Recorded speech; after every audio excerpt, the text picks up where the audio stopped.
چونکہ میاں شادی آ رہی، فلاں میں راضی کرو، فلاں میں مناؤ، انہوں میں مناؤ، انہوں میں مناؤ، انہوں میں مناؤ۔ ارے کوئی یہ بھی تو سوچے کہ رسول اللہ کو بھی مناؤ، کہ ہماری شادی میں کوئی ایسا کام نہ ہو جس سے اللہ کا رسول ناراض ہو جائے، ہمارے گھروں میں کوئی ایسا کام نہ ہو جس سے اللہ کا رسول ناراض ہو جائے۔ یا تو اس کو سامنا نہ ہو، مطلب یا تو ہم نے مر کے ان کا سامنا نہیں کرنا، کہیں پاسے ہمارا حساب ہو جانا ہے تو ٹھیک ہے، لیکن اگر سامنا ہونا ہے اور آنکھوں سے آنکھیں چار ہونی ہیں تو دیکھو میں ہاتھ جوڑ رہا ہوں، اس دن کی ذلت بہت بڑی ہے آج کی ذلت سے، اس دن کی رسوائی بہت۔ اگر اتنا ہی کہہ دیا اللہ کے رسول نے تمہیں میرا خیال نہ آیا تو بتاؤ کہاں جائیں گے؟ موت تو ہے نہیں کہ مر کے اپنے آپ کو مٹا دیں، یہاں تو لوگ اپنے آپ کو شوٹ کر دیتے ہیں کہ میں اب زندہ رہنے کے قابل نہیں، یہاں کہاں سے گولی لائے گا مارنے کے لیے اپنے آپ کو؟ اللہ کا رسول نے اتنا کہہ دیا ہے تمہیں میرا خیال ہی نہ آیا، تم نے میری بیٹی فاطمہ کو ہی نہ دیکھا، تو کیا کرو گے اس دن؟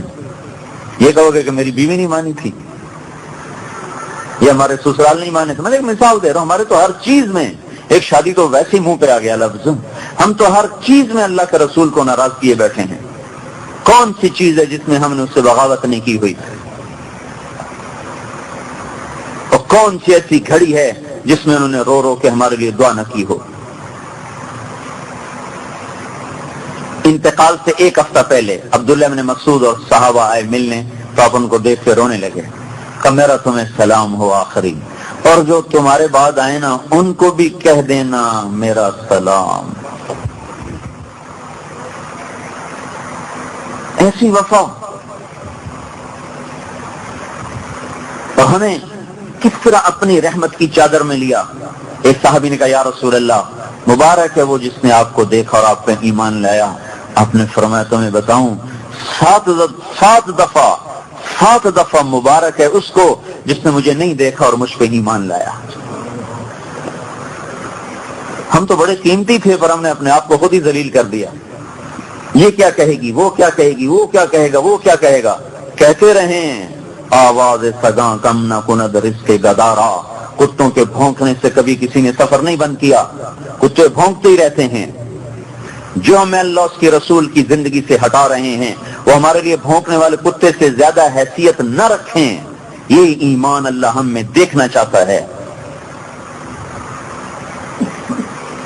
اور یہ گھر بیٹھے نہیں حاصل ہوتا، اس لیے ہم اپنی عورتوں کو بھی نکال کے لائے ہیں اور خود بھی نکلے پڑے ہیں، کس کے لیے؟ یکسوئی کے ساتھ بیٹھ کر اللہ کے، آخرت کے، رسالت کے، جنت کے تذکرے کر کر کے دل میں اتر جائے۔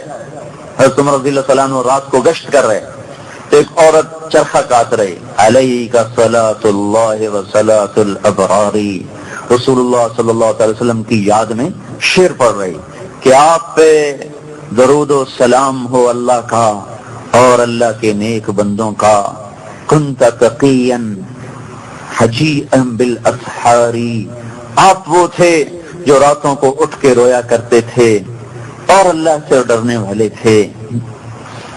پتہ نہیں میرا رب مجھے آپ سے قیامت کے دن ملنے دے گا کہ نہیں ملنے دے گا۔ والدہر علی الاطوار، زمانہ رنگ بدلتا ہے، ایسے ہی عمل بھی بدلتا ہے، پتہ نہیں کس حال میں موت آتی ہے، آپ کے ساتھ ملاقات ہو کہ نہ ہو۔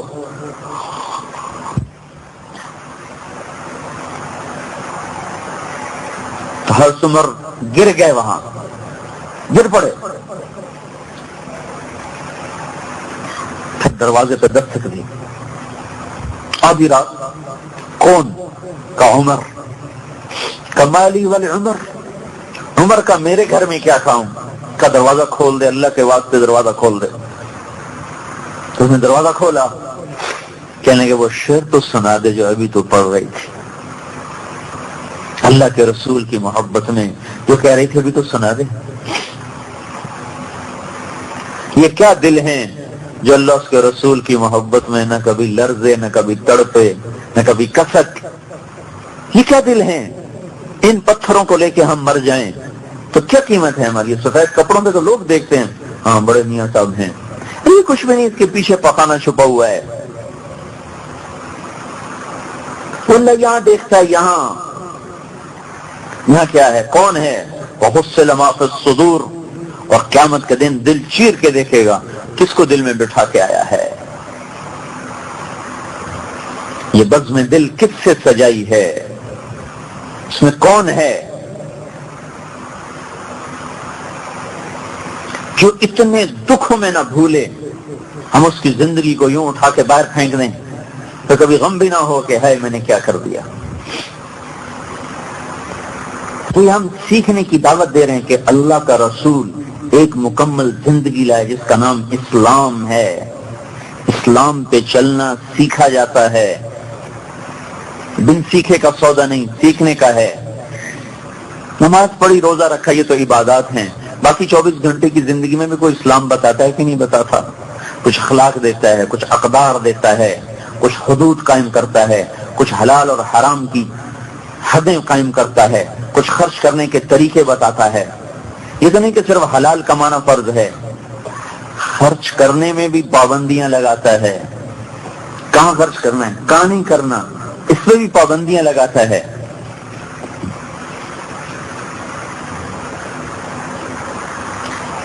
کمائی میں بھی آزاد نہیں چھوڑا، طریقے بتائے۔ آج وہ بھی اڑ گئے، انہیں کسی کو پتہ ہے حلال کیا نہ حرام کیا ہے، نہ پوچھتے ہیں۔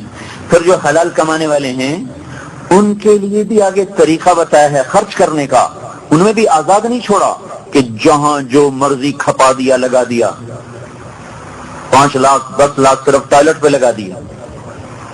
اس سے غریب آدمی کا گھر بن سکتا تھا تو اللہ پوچھے گا نہیں یہ اتنے کیوں خرچ کیے تھے یہاں؟ بھائی ہماری حلال کی کمائی، تو حلال کی کمائی اس طرح ضائع کرنے کی ہے، کوئی سوال جواب نہیں ہونے والا۔ ایک ایک جوڑے پر لاکھوں روپے لگا دیے، کوئی سوال جواب ہونے والا نہیں ہے۔ 10 برس کے بعد حضرت عمر کو بیٹے نے خواب میں دیکھا، پسینہ پسینہ، اور یوں ماتھے سے پسینہ پونچھ رہے۔ ابا جان کیا ہوا؟ کہا بیٹا آج حکومت کے حساب سے فارغ ہوا ہوں۔ 10 سال حکومت کی، 10 سال کے بعد خواب میں بیٹے نے دیکھا اور پسینہ پسینہ، کہ بیٹا آج حکومت کے حساب سے فارغ ہوا ہوں۔ عمر جیسا حساب دیتے پسینے پسینے ہو جائے، یہ آج کی عورتیں کیا حساب دیں گی جو اسراف کر، اور یہ مرد کیا حساب دیں گے، یا میں اور آپ کیا حساب دیں گے جہاں ہماری کمائی آزاد، ہمارا خرچ آزاد۔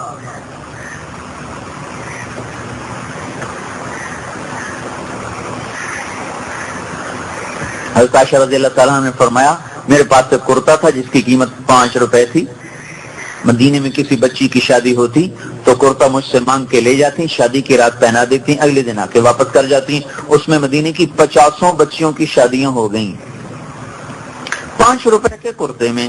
ابھی 5-5 لاکھ کا جوڑا ایک رات کا بن جاتا ہے جس میں 50 غریب لڑکیوں کی شادی ہو سکتی ہے۔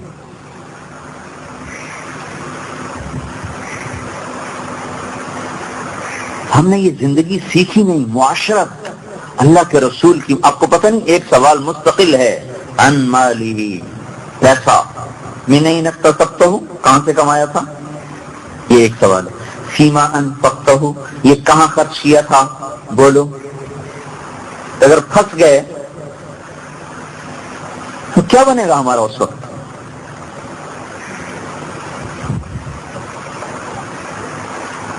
ایک صحابی ہے، یا رسول اللہ میرا نوکر ہے، وہ غلطی کرتا ہے، میں سزا دیتا ہوں، تو اس میں کیا قصہ ہے، کیا حکم ہے؟ آپ نے فرمایا اگر اس کی غلطی اور تیری سزا برابر ہے تو چھٹ جاؤ گے، اگر اس کی غلطی کم اور تیری سزا زیادہ تو پکڑے جاؤ گے۔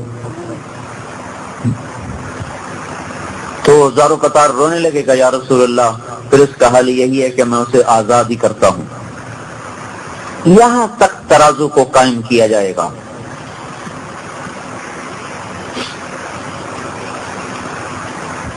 رسول پاک صلی اللہ علیہ وسلم ایک زندگی لائے جس زندگی کا نام اسلام ہے، اور جو ایک ہماری پہچان ہے اور جس کو ہم نے سیکھا نہیں۔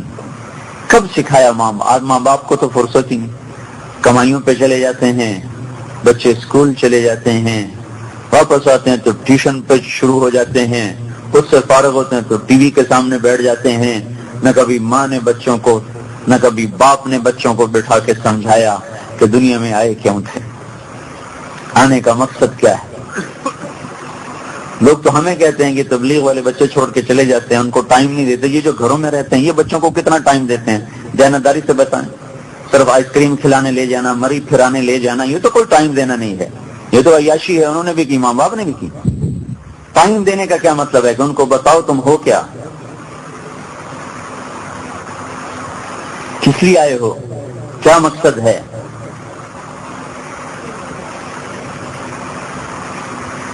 بہلول رحمت اللہ علیہ جو گزر رہے تھے، ایک بچہ کھڑا رو رہا، دوسرے بچے اخروٹ کھیل رہے، انہوں نے سمجھا اس کے پاس اخروٹ نہیں ہے تو میں اس کو لے کے دے دیتا ہوں۔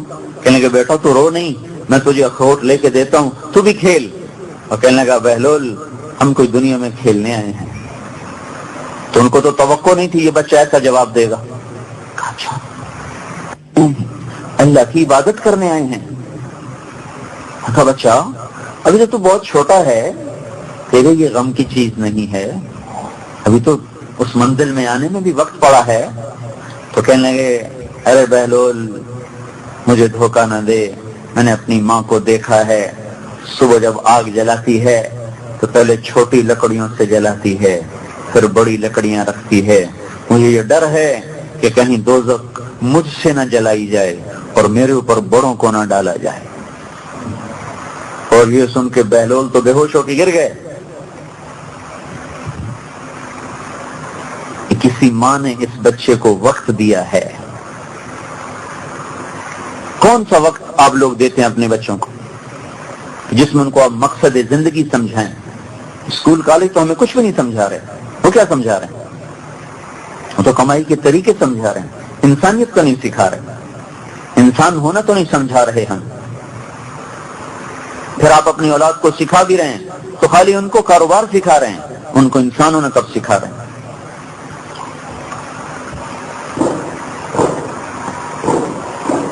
اس لیے ہم وقت مانگتے ہیں بھائیو، ماں باپ کی ایک ذمہ داری ہے۔ اللہ تعالیٰ نے عورت کو گھر میں بٹھایا ہے، کس لیے فرق نہیں ہے، بہت بڑا کام دیا ہے۔ انسانیت کی نرسری کو تیار کرنے کا کام ہماری عورت کو ملا ہوا ہے۔ اس لیے سارے کام اللہ نے مرد کے ذمہ لگا دی، کما کے بھی لاؤ، بازار سے کوئی سودا تو وہ بھی لا کے دو، اس کو گھر میں رکھو، اس کو پردے کی چیز بنائے۔ عورت کہتے ہیں پردے کو عورت کا نام ہی پردہ ہے، اور اس کا اسلام نے ایسا پردہ رکھا ہے کہ اس کے نام کے اظہار کو بھی پسند نہیں فرمایا، چاہے جائے کہ وہ کھلے بال بازار میں پھرے۔ پورے قرآن میں کسی ایک عورت کا نام نہیں ہے، صرف حضرت مریم کا نام ہے قرآن میں بس، باقی سارا قرآن آپ الف لام سے شروع کریں اور والناس پہ پہنچ جائیں، آپ کو ایک عورت کا نام نہیں ملے گا۔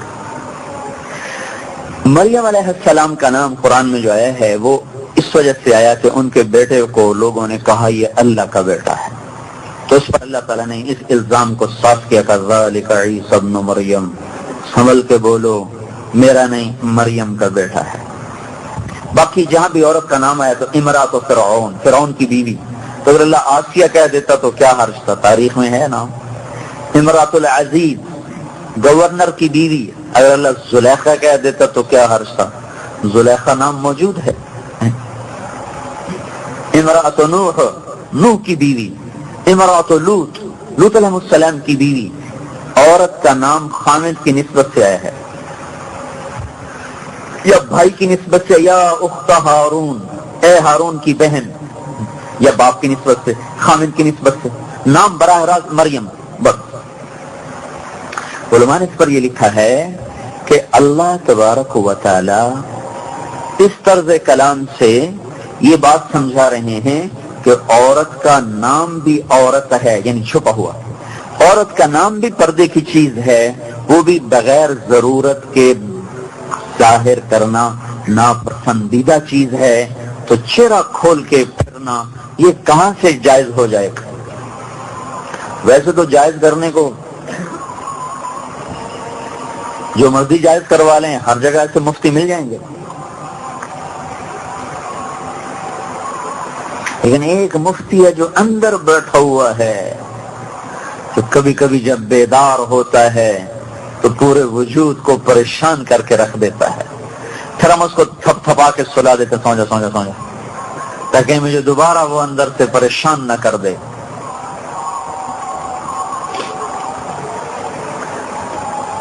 کہ وہ گھر کیوں بٹھایا ہے؟ ایک امت کی تعمیر ہے کہ ایسی نسل تیار کرو کہ جو اللہ کا دین اور اللہ کی بتائی ہوئی پسندیدہ زندگی لے کر ساری دنیا میں چل سکیں۔ تو مرد تو پہلی کمائی میں ہوتے ہیں، تھوڑا وقت ملتا ہے، زیادہ وقت تو میں اپنے کاموں میں مشغول ہوں، بچوں کو اسکول اور نرسریوں، فیڈر منہ میں اور اسکول جا رہے، کیا ظلم ہے بھائی، ہمارے زردے جان چھوٹے۔ اور وہاں سے آئے تو ٹیوٹر کے حوالے، وہاں سے آئے تو ٹی وی کے حوالے، جو یہود نے بیٹھ کے ہماری ساری نسل خرید لی۔ ایسا بے حیا معاشرہ ہمیں دے دیا کہ جہاں حیا دار ہونا بے عزتی ہو گیا، برقع کرنا وہاں ایک شرم کی چیز بن گیا، اور کھلے منہ پھرنا ایک شرافت کی چیز بن گیا۔ یا اللہ، کس دیش میں آ گئے جہاں الٹی گنگا بہتی ہے۔